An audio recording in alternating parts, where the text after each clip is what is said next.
Hey everybody, and welcome back to Kerbal Space Program RP-0. We are in the VAB today because guess what we finally invented? The wheel. I know. It's almost 1970, and we have just now discovered the wheel. I'm super excited about our learning of this miraculous thing that rolls and could push other things along the surface of things, although I know 1.1.3 is rather unforgiving with wheels and how they work, but I am nonetheless excited. We've also unlocked a whole host of new science experiments, which is awesome for whenever we figure out how to land on things that are not Venus and the moon. But I figured a good way to demonstrate some of this technology and to prove that rovers can work and be viable is to just fly one out to the moon. And it's also a super nice excuse to use this thing, the bangometer, which I will unlock. I know it's not supported by RP-0, but I'm not going to, oh man, that is huge. What are we doing? Dude. That is ugly and large. I thought there was another, like this small C seismographer, that would do roughly the same thing. Oh, and this is a grass chromatograph spectrometer. Anyway, we've unlocked some new things, and I wanted to test them out on the moon. This will record impacts, so if we land this on the moon and then use some other orbital platform to do some lunar impactors, we can get some very decent science that way. And I thought that might just be a fun mission to do. So I'm going to go ahead and try to build out the rest of this rover, including some of our newest, spangliest, coolest technologies. And I'll pick you guys up in just a little bit.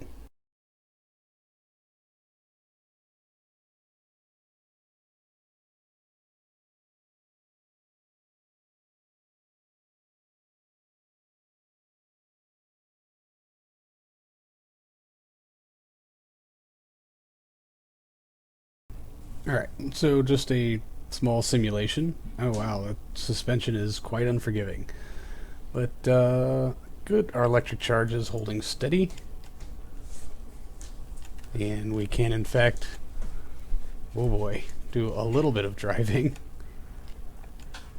Oh, this does not like wheels at all. What are we stuck on? Okay, that's interesting.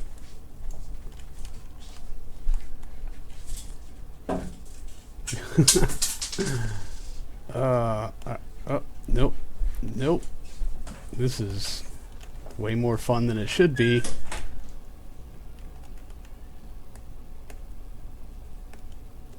So, I guess I need you guys to tell me, does this happen all the time? Do all the wheels act this goofy? And what settings should I be adjusting to make this actually drivable?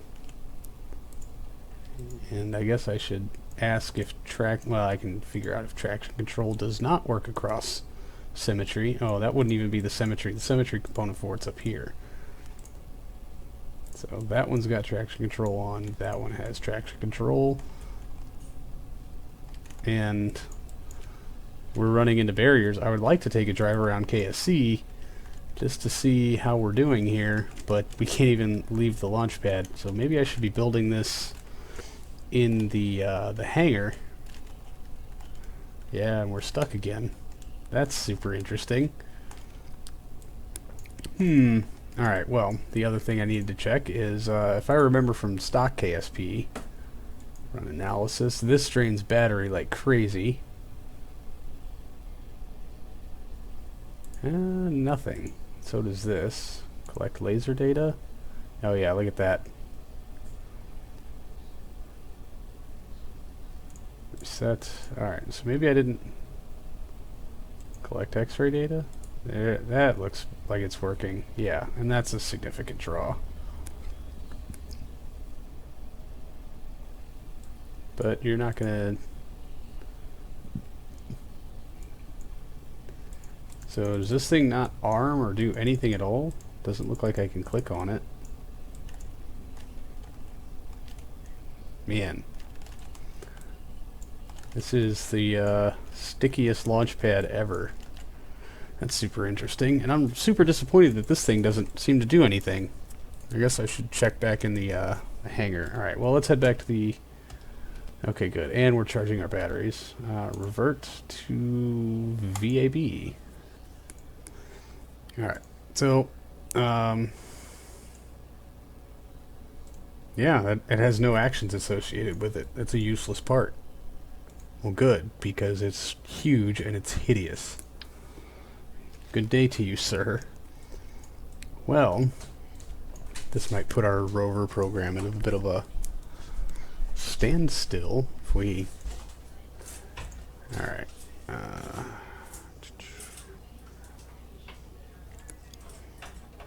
Now, in a logical world, this wouldn't work on the moon, but I did just spend 30 grand to unlock it. Oh, and it's tiny and cute. That's good. But it'll certainly be useful on Mars.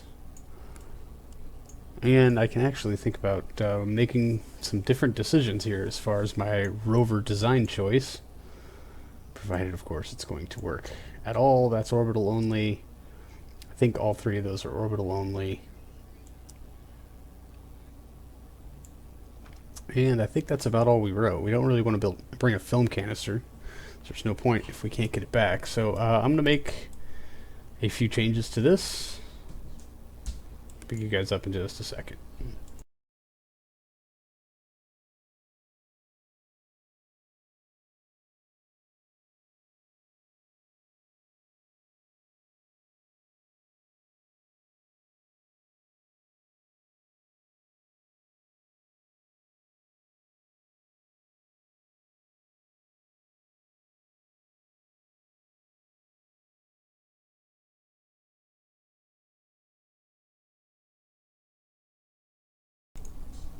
Alright, so simulation 2, please don't smash.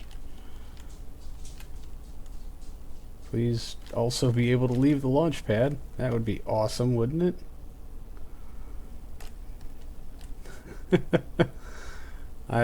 Yeah. I can hit just one direction on the controls and this thing will just go wherever the hell it pleases.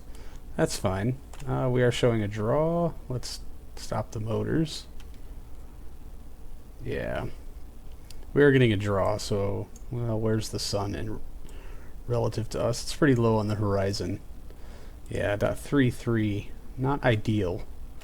But then again, making this little guy nuclear powered just, oh boy.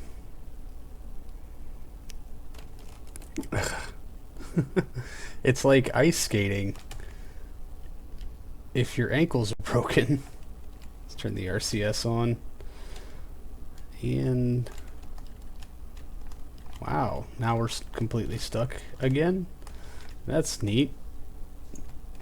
And I guess I have no real way of seeing if these... Yeah, they are working. Oh, come on, come on, you can do it. No. I would just like to leave the launch pad, please. That's all I really want. Oh, KSP, you so silly. This is some amazing stuff. It really, really is. Alright, we're going to have to take this over to the spaceplane hangar to do any real testing. I may just goof around with it for a little bit, and I may try to build a delivery system. Yeah, because we're going to have to test to see if we can get it off the delivery system. Aren't we? So we might as well take this over to the spaceplane hangar before we get any further. There's the little guy. Alright. Whoa.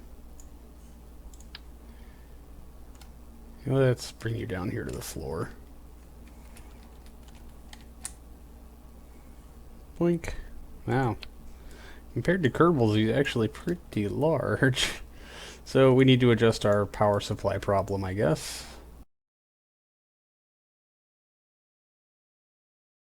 Alright, well, let's see if this fares any better on a runway instead of the launch pad. Yeah, just drive it outside. It'll be fine. Everything's fine. Okay, good. None of the wheels broke. Oh, come on. That's interesting. Alright, well, going straight works.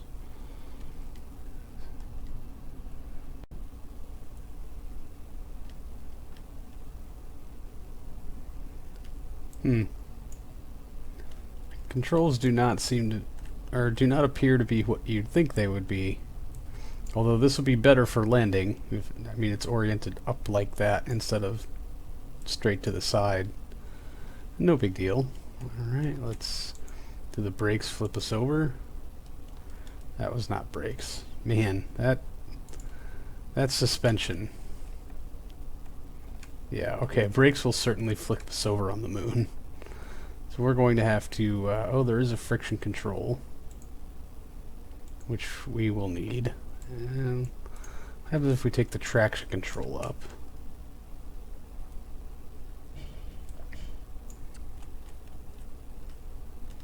Yeah, the steering seems opposite what you would think it would be. Oh, yeah, the steering's a bit touchy. So I guess what we're going to do is we're going to eliminate steering from the middle wheels. We might go down also to... come on. Yeah, steering seems inverted for what I would expect for this being forward. I guess I could use docking controls, huh? No, docking controls do nothing. Not surprised. Alright, well, learning new stuff every day. And really, if we can cruise at, 10 meters per second here on Earth, that's not bad for this little guy. See how he handles some hills. Do we get airtime? Nope, good. But we certainly will on the moon. That's, well, dang it. I steered the wrong way again.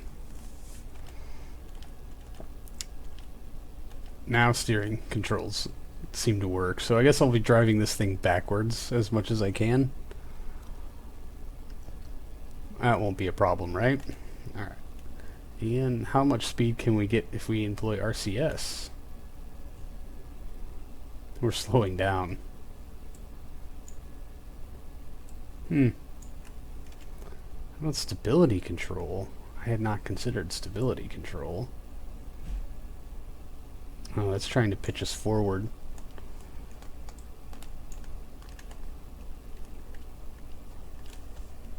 There we go. Now we're getting some gumption. 12.3, 12.5, 12.7. Hill in the muck. Admin grounds.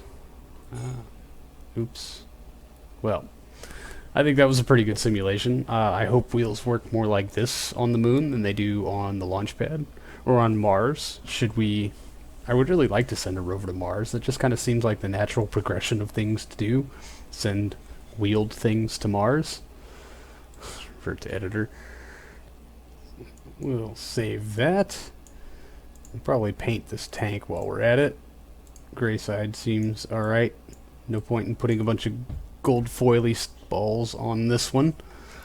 But I think I'm going to run with this. This lander only costs us $15,000. I've made launchers for roughly double than that, and this might actually fly on one of those said launchers. And I'm also super happy that we've got the Mark 1 lander can and the lander can advanced, which make much better lunar landers than the Mark 1 pod that I had been using, minus its ablator. Oh, we have a Mark 2. That's a 3-person lander can. Oh, so many new things we can build. And we're not going to be using this, because that's just no fun to have it be built for you. Just saying. And it's 280,000 unlock. I have no interest in that whatsoever. Alright, well, Werner over here is just making a nice last look at his supersized rover. I think we're going to call that an episode. I'm going to start building out some magical means of putting this down on the moon without landing it on its wheels themselves, because they will break. I will land it too hard, and that will happen.